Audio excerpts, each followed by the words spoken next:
मनमोहन सिंह जी देश के वो प्रधानमंत्री जिन्होंने देश को दुनिया के जो आर्थिक रूप से मजबूती करने के लिए फैसले होते हैं, एक वित्त मंत्री के रूप में और एक प्रधानमंत्री के रूप में देश को आर्थिक रूप से मजबूत करना, और देश में आज बहुत कुछ जो दिखाई दे रहा है वो हमारे रहे प्रधानमंत्री मनमोहन सिंह जी की वजह से ही है कि जिस तरह बाजार और आर्थिक नीतियों पर फैसला लिया, उसी का परिणाम यह है कि आज हम दुनिया में बराबर पे खड़े हैं। एक ऐसा नेता और एक ऐसा अधिकारी और एक ऐसे प्रधानमंत्री जहां जानकारी के साथ साथ अर्थशास्त्री भी थे, उनके बारे में जो कहा गया कि कम बोलते थे, कम बोलना और जिस तरह के उन्होंने फैसले लिए हैं, वो फैसले आज बता रहे हैं कि कितनी सूझबूझ के साथ उन्होंने उस समय वो फैसले लिए थे। देश को उन्होंने हर क्षेत्र में बहुत बड़े पैमाने पर बदलाव लाने के फैसले लिए हैं। पूरा देश आज दुखी भी है और उनके पुराने भाषण से लेकर के पुरानी चीजों को याद कर रहा है। देश के एक अच्छे प्रधानमंत्री के रूप में हमेशा वो याद किए जाएंगे। इतिहास के पन्नों में जरूर चले गए वो, लेकिन वो देश के एक अच्छे प्रधानमंत्री के रूप में हमेशा जाने जाएंगे। हमारे प्राइम मिनिस्टर जनाब मनमोहन सिंह साहब के इंतकाल पर अपनी जानिब से, अपनी पार्टी की जानिब से उनके अफराद खानदान को ताज़ियत पेश करता हूँ। और ये बात सच्चाई पर मुबनी है कि मनमोहन सिंह साहब एक पार्टीशन के रिफ्यूजी थे और उसके बाद उन्होंने अपनी ज़ाती मेहनत और ईमानदारी से वो तरक्की करते गए। आरबीआई के गवर्नर और फिर भारत के फाइनेंस मिनिस्टर, फिर 2004 में वो इस मुल्क के वज़ीर आज़म बने। और मेरा मानना यह है कि उनके दौरे वज़ारत उस्मा में वो एक भारत का एक पहला वज़ीर आज़म था, प्रधानमंत्री था, जिसने मार्जिनलाइज कम्युनिटीज़ और ख़ास तौर से मुसलमानों को अपलिफ्ट करने के लिए, उनको हक दिलाने के लिए उन्होंने बहुत कोशिशें की। और उनके इंतकाल से यकीनन हमारे वतन अजीज़ ने अपने एक ख़ास सुकूत को खोया है। मैं तमाम मुल्क जो आज गम में शामिल हैं, गम में है, मैं उसमें शामिल। हमारे तो राज्यसभा में साथी भी थे। हम जैसे लोग जब आए तो वो अभिभावक की भूमिका में हमेशा किसी विषय पर आप कुछ बोलें तो कभी बोल करके, कभी अपनी आंखों से अफर्मेशन देना, ये एक बहुत बड़ी बात होती है। इस दौर ने, इस मुल्क ने एक ऐसा व्यक्ति खो दिया है आज। कल रात उनका निधन हुआ, जिसने साइलेंटली काम किया, लाउड नहीं कभी थे, नॉइज नहीं, शोरगुल के इस दौर में, मैं मेरा मुझको वाले इस दौर में हम की अहमियत को बरकरार रखते हुए, जो कि कलेक्टिव स्पिरिट है इंडिया का, उसको उन्होंने रखा। आलोचना जिसने की उसके लिए भी शालीन ही रहे, कभी गैर शालीन नहीं। तो इस दौर में ये सारी बातें याद आएंगी। मैं समझता हूं उनके परिवार को, उनकी एक पुत्री हमारी कलीग थी दिल्ली यूनिवर्सिटी में, उनके पूरे परिवार को ईश्वर शक्ति दे, और कांग्रेस पार्टी को भी ये अपूरणीय क्षति है, इस देश की क्षति है। ये देश, वो अक्सर कहा करते थे, वो एक बहुत मशहूर है कि history shall be kind to, जो मैं कल से देख रहा हूं, history has already proved it's very kind to Sardar Manmohan Singh जी।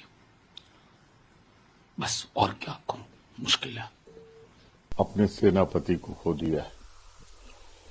1991 में जो दुनिया के सामने, खासतौर से एशिया के सम्मुख आर्थिक संकट आया था, निराशा में वो एक सूर्य की किरण बन के चमके।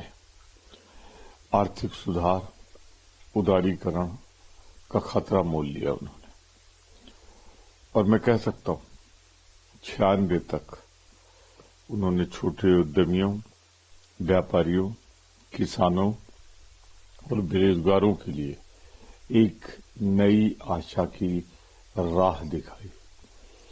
आज करोड़ों लोग भोजन कर पा रहे हैं तो वो राइट टू फूड की वजह से जो मनमोहन सिंह जी प्रधानमंत्री के रूप में लाए, जो आज नरेगा जिसे मनरेगा, जिसने कोरोना में हिंदुस्तान के करोड़ों लोगों की जीवन बचाया, मनमोहन सिंह की देन थी। बोलते कम थे लेकिन करते ज्यादा थे। वो भारत मां के ऐसे सपूत थे जिसे सदियों तक जिसकी ऋणी रहेगी, भारत को एक आर्थिक शक्ति बनाने में वही तो जन्मदाता थे। सर कोई ऐसा क्षण हो आपका जो उनके साथ यादगार रहा हो? राज्यसभा में जब मैं गया तो उनके साथ बहुत संस्मरण है। जब मैं उत्तर प्रदेश के कांग्रेस विधानमंडल दल का नेता था तब भी उनके साथ उत्तर प्रदेश के दौरे पे रहा हूं। मेरे साथ वो हमेशा, जब नेता विपक्ष बने तो उनका फोन नहीं भूलूंगा। रात में राज्यसभा में बने थे, उनका फोन आया कि प्रमोद जी आपकी मदद और जरूरत पड़ेगी। मैंने कहा साहब मैं तो हमेशा आपके लिए हाजिर हूं। लेकिन कितना उदार मन के, कितना बड़ा अर्थशास्त्र का ज्ञाता और इतनी विनम्रता। मैं राज्यसभा से एक बार वो जा रहे थे, मैं अक्सर उनके साथ निकल जाता था। रास्ते में बात करते हुए बहुत कम बोलते थे, पर जो बोल जाते थे वही जीवन की सीख हो जाती थी। मैं अभी उनको लॉबी तक छोड़ के आए थे कि तब तक मुझे बुला लिया बोलने के लिए। मैंने देखा 2 मिनट बाद वो आ गए। जब मेरा करीब 15 मिनट का भाषण खत्म हुआ तो मैंने कहा सब कह लें कि आप आक्रामक शैली में विनम्रता के साथ कैसे बोला जाता है, जोश में आप होश नहीं खोते शब्दों के चयन में, मैं वही सुनने आया था। हमने उनके साथ काम किया है। डॉक्टर मनमोहन सिंह जी एक ऐसी शख्सियत थी जिन्होंने देश पर नहीं, देश के जनता के दिलों पर राज किया। नरेंद्र मोदी और उनकी जो टीम है, ये सभी ने डॉक्टर साहब को बदनाम करने की बहुत कोशिश की। मौनी बाबा कहा, पपेट कहा, सब कुछ कहा, लेकिन ये आदमी इतना प्रामाणिक और सभ्य रहा कि कभी गलत शब्दों का इस्तेमाल नहीं किया अपने जो विरोधी है उनके लिए भी। क्या क्या कहा मोदी जी ने कि रेनकोट डालकर कैसे स्नान करना है, ये मनमोहन सिंह से सीखे। इस प्रकार का इस्तेमाल, शब्दों का इस्तेमाल किया और बहुत कुछ किया। लेकिन मनमोहन सिंह एक हिम्मत वाले नेता थे। हिम्मत वाले इसलिए थे कि उनके कार्यकाल में 250 से भी ज्यादा बड़ी बड़ी वार्तालाप, प्रेस कॉन्फ्रेंस पूरे विश्व में लेने की हिम्मत मनमोहन सिंह साहब ने दिखाई है।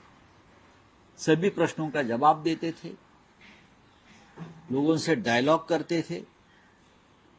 अभी के प्रधानमंत्री के पास अगर इतनी हिम्मत है तो बताइए, मनमोहन सिंह ऐसे वक्त इस देश के वित्त मंत्री बने जब हमारे देश के तिजोरी में सिर्फ 16 दिन के पैसे बचे थे देश चलाने के लिए। ऐसी हालत में नरसिंह राव जी ने मनमोहन सिंह जी को वित्त मंत्री बनाया और ये डॉक्टर अर्थशास्त्र के देश को उस कबाड़े से बाहर निकाला। और आज जो हम इतनी बुरी हालत में भी 10 साल में जो बुरी हालत की अर्थव्यवस्था की ये सरकार ने, फिर भी हम टिके हैं और 2 वक्त की रोटी खा रहे हैं। देश बचा है, उसका योगदान जो है वो मिस्टर हमारे डॉक्टर मनमोहन सिंह साहब को है। अगर मनमोहन सिंह 10 साल पहले नहीं होते तो आज देश भी हमारा कबाड़े में जाता। तो इसलिए, और ये जो है अन्न सुरक्षा कायदा, food protection bill, Modi ji इतने लोगों को देते हैं फ्री में खाना और क्रेडिट लेते हैं, गरीबों को खाना दे रहे हैं। उसके तो असली करते धरते तो डॉक्टर सिंह साहब है। फूड प्रोटेक्शन बिल किसने लाया? मनरेगा किसने लाई? सिंह साहब का योगदान है। अब भूलो मत, अगर सिंह साहब नहीं होते तो ये देश नहीं रहता 10 साल में। मोदी जी की लीडरशिप में भी ये देश नहीं रहता। ये सब डॉक्टर सिंह साहब का, मनमोहन सिंह साहब का योगदान है कि आज हम जिंदा है, आज हम सांस ले रहे हैं, हम 2 वक्त की रोटी खा रहे हैं, आज भी हमको ठीक से सैलरी मिडिल क्लास को मिल रही है। उदारीकरण किया उस साहब ने, ये उनकी बदौलत हो रहा है।